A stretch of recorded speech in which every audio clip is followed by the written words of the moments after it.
Numerology ప్రిడిక్షన్స్లో మనం ఒక్కొక్క సంవత్సరం గురించి చెప్పుకుంటున్నాం. ఇప్పుడు నేను చూసిన దాంట్లో జ్యోతిష్యం కన్నా న్యూమరాలజీ యొక్క పర్సనల్ ఇయర్ నెంబర్ చాలా ప్రామినెంట్గా పనిచేస్తుంది, చాలా ఎఫెక్టివ్గా ఉంటుంది.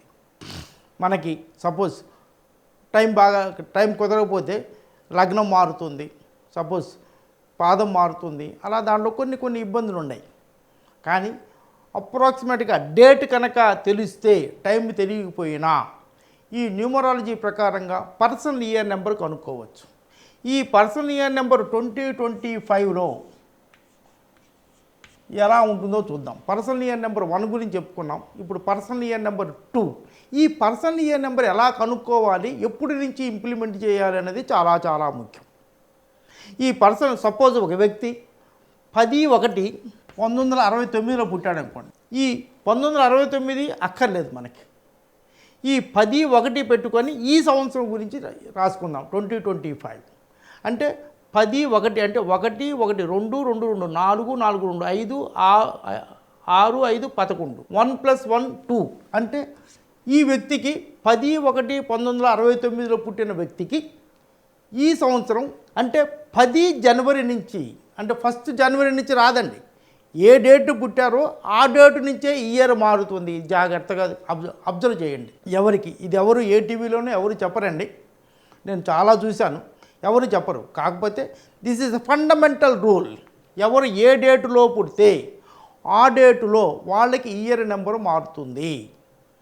అంటే 10/1/1969 పుట్టిన వాడికి 10/1 నుంచి ఈ పర్సనల్ ఇయర్ నెంబర్ 2 వస్తుంది. 2 అంటే మూన్, చంద్రుడికి సంబంధించిన నెంబర్. చంద్రుని యొక్క క్వాలిటీస్ ఉంటాయి. చంద్రుడు అంటే ఇమాజినరీ కెపాసిటీ, భావోద్వేగంగా ఉండటం, సెంటిమెంటల్గా ఉండటం, ఇవన్నీ ఉంటాయి. ఇది వీళ్ళకి పోయిన సంవత్సరం అంటే 2024లో వీళ్ళకి పర్సనల్ ఇయర్ నెంబర్ 1 వచ్చి ఉంటుంది. పర్సనల్ ఇయర్ నెంబర్ 1లో వచ్చినప్పుడు ఉద్యోగం రావటం, ప్రమోషన్ రావటం, పెళ్ళిళ్ళు చేయటం, ఇవన్నీ చాలా మంచి జరిగి ఉంటాయి. దాని యొక్క ఫలితాలు ఈ పర్సనల్ ఇయర్ నెంబర్లో పొందుతారు. అంటే దాన్ని ఎంజాయ్ చేసి ఫ్రూట్స్ అన్నీ కూడా పర్సనల్ ఇయర్ నెంబర్ 2 వచ్చేటప్పటికి దాని ఫ్రూట్స్ వస్తాయి. సపోజ్ 20 అంటే పర్సనల్ ఇయర్ నెంబర్ 1లో వచ్చింది అనుకోండి, జాబ్ వచ్చింది అనుకోండి, ఈ సంవత్సరంలో మ్యారేజ్ చేసుకుందాం అని అనుకోవటం కానీ, ప్రేమలో పడటం కానీ, ఇలాంటి దానికి సంబంధించిన రిలేటెడ్గా ఇంటర్లింక్గా అవకాశాలు వస్తుంటాయి. అంటే పోయిన సంవత్సరం పర్సనల్ ఇయర్ నెంబర్ 1 వచ్చిన వాడికి జాబ్ వచ్చిందనుకో, ఈ సంవత్సరం పెళ్ళయ్యే అవకాశాలు ఎక్కువగా ఉంటాయి. కొత్త పాత సంవత్సరంలో చేసిన వాటికి ప్రణాళిక, ఇమాజినరీ కెపాసిటీలో దాన్ని ఇంప్రూవ్ చేసుకునే, జాబ్ కానీ ఫ్యాక్టరీ పెడితే అది కానీ ఏమైనా కానీ ఇంప్రూవ్ చేసుకునే అవకాశాలు ఎక్కువ ఉంటాయి. కాకపోతే కొత్త ప్రాజెక్టులు అయితే ఈ సంవత్సరం మొదలుపెట్టండి. పాత ప్రాజెక్ట్స్లే ఈ సంవత్సరం కూడా కొత్త ఐడియాస్తో ఎక్స్పాన్షన్ చేసుకుంటూ పోతుంటారు. ఇది ఈ సంవత్సరం చాలా ప్లానింగ్. పోయిన సంవత్సరం హరీబరీగా చేస్తే కొన్ని మిస్టేక్స్ ఉంటాయి. దాన్ని ఒక ప్లాన్డ్ ప్రకారంగా ఇన్కమ్ని జనరేట్ చేసుకుంటూ దాన్ని ఇంప్రూవ్ చేసుకుంటూ ఉండే అవకాశాలు ఎక్కువ ఉంటాయి.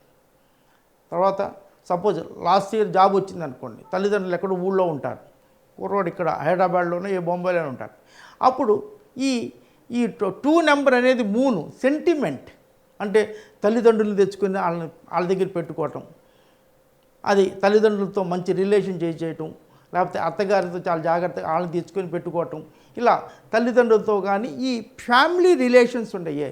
ఈ ఫ్యామిలీ రిలేషన్స్ బాగా మెయింటైన్ చేయటం, ఏమన్నా చాలా పాత ఏమన్నా గొడవలు అయితే పోయింది అయిపోయింది అని దాన్ని మర్చిపోయి వాళ్ళతో రిలేషన్ మెయింటైన్ చేయటం, ఇలాంటి జరిగే అవకాశాలు చాలా ఎక్కువగా ఉన్నాయి. ఈ సంవత్సరం వీళ్ళు కొంచెం ఆవేశం వస్తుంది, కానీ ఆవేశపడటం అంత మంచిది కాదు.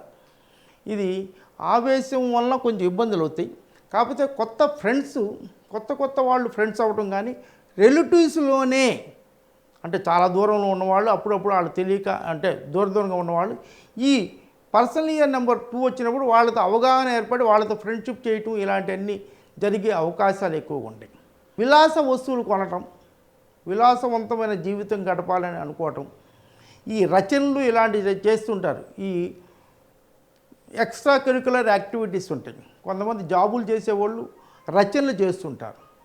లేకపోతే పాటలు పాడుతూ ఉంటారు, లేకపోతే ఏదో ఒకటి డ్యాన్స్ చేస్తూ ఉంటారు. ఇలాంటి వాళ్ళు చాలా ఎక్స్ట్రా కరిక్యులర్ యాక్టివిటీస్ ఉన్న వాళ్ళకి, ముఖ్యంగా చంద్రుడికి సంబంధించింది కాబట్టి వాళ్ళకి రచనలు ప్రింట్ అవ్వటం కానీ, లేకపోతే పాటలు పాడే వాళ్ళకి మంచి అవకాశాలు ఇవ్వటం కానీ నేను చూసాను. మా ఫ్రెండ్ భార్యకి ఆయన అది దీంట్లో ఇవ్వటం, వాయిస్ ఓవర్ ఇవ్వటం ఛాన్సెస్ వచ్చినాయి. ఆమె చాలా రోజుల నుంచి ట్రై చేస్తే రాలా. పర్సనల్ ఇయర్ నెంబర్ 2 రాగానే వాయిస్ ఓవర్ ఇవ్వటం, ఇలాంటి విలాసమైన వస్తువులు కొనుక్కోవటం, ఇలాంటివన్నీ కూడా చాలా బాగా ఉంటాయి.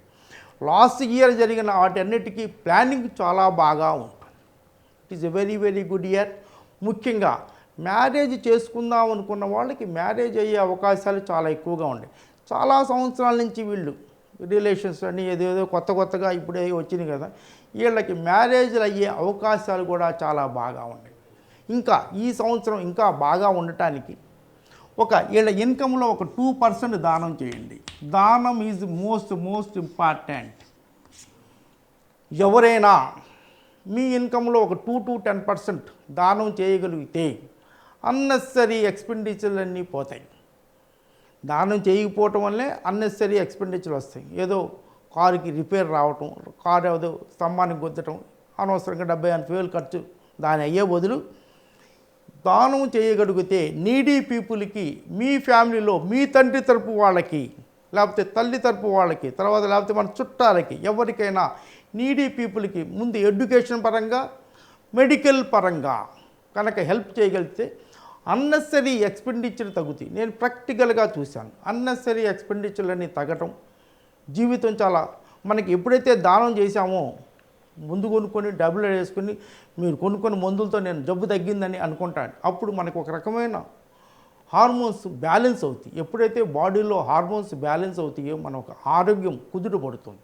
ఇలా ఈ పర్సనల్ ఇయర్ నెంబర్ ఉన్నవాళ్ళు ప్రణాళికాబద్ధంగా ఈ సంవత్సరం చాలా బాగా జీవితం గడిపితే, విత్ దానం చేయగలిగితే మీ జీవితం చాలా బాగుంటుంది. 2025లో మీరు ఆనందంగా, ఆరోగ్యంగా, సంతోషంగా, ఐశ్వర్యవంతంగా ఉండాలని మనస్ఫూర్తిగా కోరుకున్నాను. God bless you.